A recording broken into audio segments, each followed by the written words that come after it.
Welcome back to the channel. We appreciate you guys for stopping by here for this one. This one is exciting because the foray into space really does seem to be very, very exciting. The prospects of getting a signal basically anywhere, right? I don't think you could beat that, from like a potential standpoint. It's very difficult to build cell towers in certain places. And of course, being able to take a small dish along the way to get connectivity in some pretty precarious locations seems like it has a market and it has kind of an application. So I'm all for it. I'm here for it, whether it's ASTS or it's like SpaceX and Starlink. These are huge solutions for major problems. Anyways, let's check out the most recent data published from Ookla. It says here that Starlink customers had median download speeds of 104.71 megabits per second in Q1 of 2025, which is nearly double the 54 megabits per second speed since the third quarter of 2022. So let's put that into perspective. In a few years, you've doubled your average throughput based on the data points. Upload speeds nearly doubled as well, increasing from 7.5 megabits per second in the third quarter of 22 to almost 15 megabits per second in the first quarter of 25. So this is really exciting. And where this comes from, why you see the speed boost, is from the densification and the additions of more satellites into space by adding, it's like adding cell sites. It's like building more towers here on the ground. They're putting more satellites into the constellation. It says here only 17.4% of US Starlink speed test users nationwide were able to achieve broadband speeds that meet the FCC minimum requirement, which is 100 megabits per second downlink speed, 20 megabits per second upload speed. All right, so this is important because what I believe, in order to make space legitimately reaching its potential, is going to be, and this is the same thing I say about fixed wireless access, right? 5G home internet.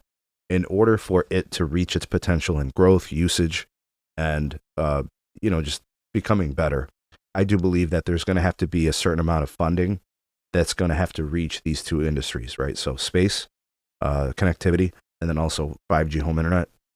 They're going to need additional funding and boosting. Money that we typically see going to wireline, right, for building fiber and the companies that actually put home broadband connections to premises, right? So building connections to homes. They seem to get all the money. They get all the funding and the subsidizing. I think at some point we have to look at this like these other companies that are building in non-traditional ways.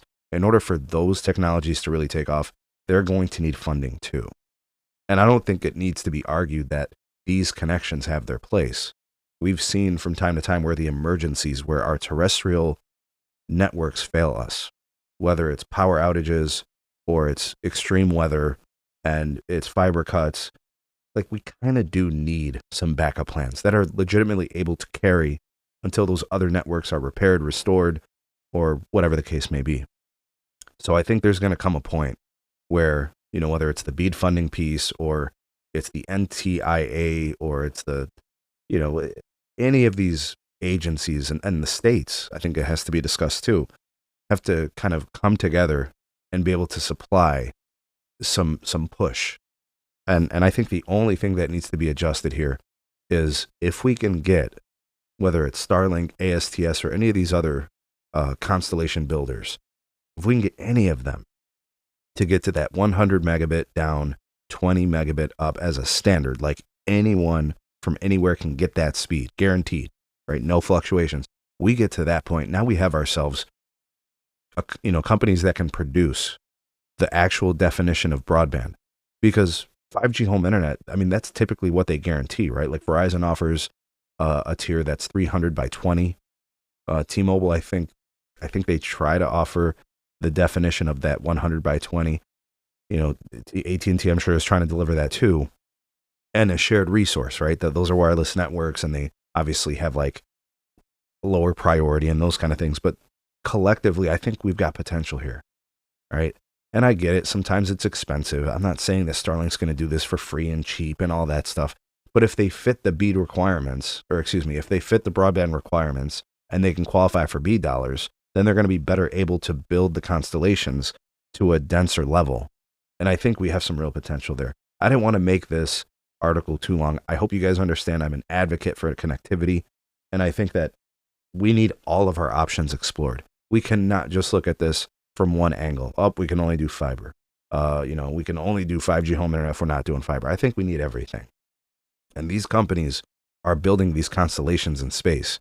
They need to be leveraged. They need to be boosted. They need to be supported. I know what I'm seeing, and there's huge potential here.